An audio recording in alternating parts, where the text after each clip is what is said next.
Resulta que los estudios actuales demuestran que el lenguaje musical apareció antes que el lenguaje verbal en el ser humano. Entonces, de ahí viene también la importancia de la práctica musical en todas las sociedades. Y esto ya se viene demostrando y resulta que es una característica de la supervivencia. El cantar es una característica de la supervivencia en el ser humano. Y el hecho de cantar, de hacer música, es que es un hecho que apareció antes, incluso que empecemos a hablar. Entonces de ahí viene también la creación de orquestas, la creación de prácticas musicales y más aún de estos formatos orquestales andinos que permiten conectarse a cualquier persona, o sea, permiten que cualquier persona haga esta práctica musical y una orquesta siempre va a ser el reflejo de la sociedad, porque en una orquesta todos debemos trabajar por un bien común. Si alguien toca desafinado, si alguien quiere tocar a destiempo, está afectando no a él, sino está afectando a toda la orquesta y quien se ve perjudicada es toda la orquesta. Entonces, esa es la importancia del trabajo orquestal y de crear más orquestas, como tú dices, de motivar a la creación de más expresiones y de llevar a la creación en base a los conocimientos ancestrales.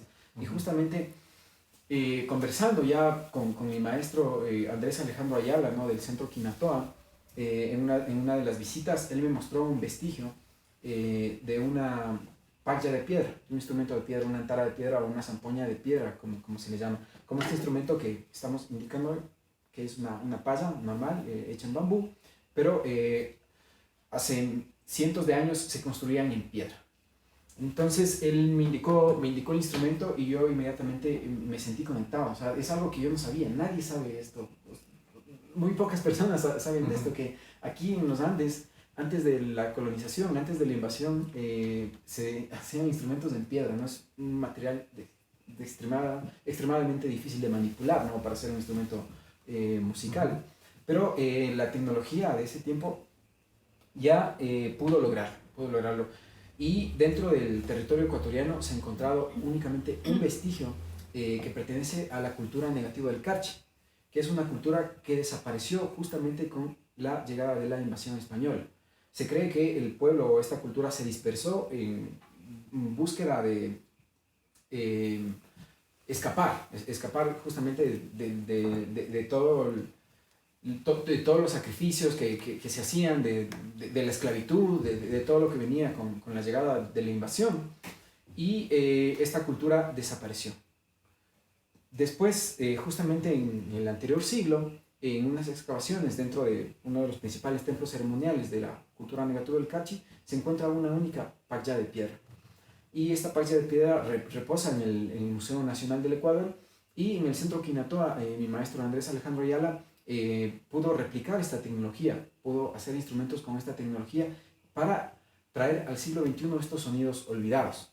Entonces, en base a esto y en base justamente a elementos que tenemos hoy en la actualidad, como taladros, ¿no? Que nos permiten hacerlo en un proceso que puede decirse que es rápido, pudimos hacer algunas réplicas. En total se hizo un juego de 5 instrumentos que pertenecen a la reserva de la Escuela de Música, y como ustedes pueden ver es nada más una piedra que ha sido muy delicadamente tallada, ¿no? Y que además no es cualquier piedra, ¿no? Por ejemplo, este es el jade andino, es una piedra muy muy especial que además es tratada previamente, antes de ser cortada, es tratada mediante diversos procesos que se hacen mediante plantas medicinales, se hacen mediante ceremonias, para después proceder a hacer la obturación de los sonidos, como seguramente podrán ver.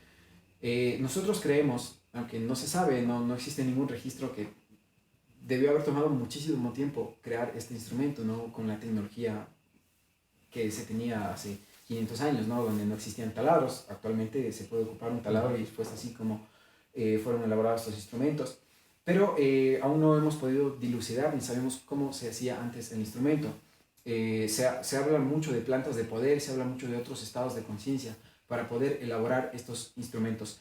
Y en base a esta motivación fue que con el maestro Andrés conversamos y yo dije, tenemos que presentar este hecho histórico, tenemos que presentar esta tecnología que existía aquí y que es una tecnología única en el mundo, al mundo. Justamente tenemos que sacarlo para que todo el mundo se dé cuenta mediante una obra musical. Entonces así fue como emprendimos la elaboración y composición de la Sinfonía Andina de los Siete Glaciares, que va a ser la obra que se va a presentar en el Festival de Artes Visuales de Loja y ahora que ha ganado este primer lugar.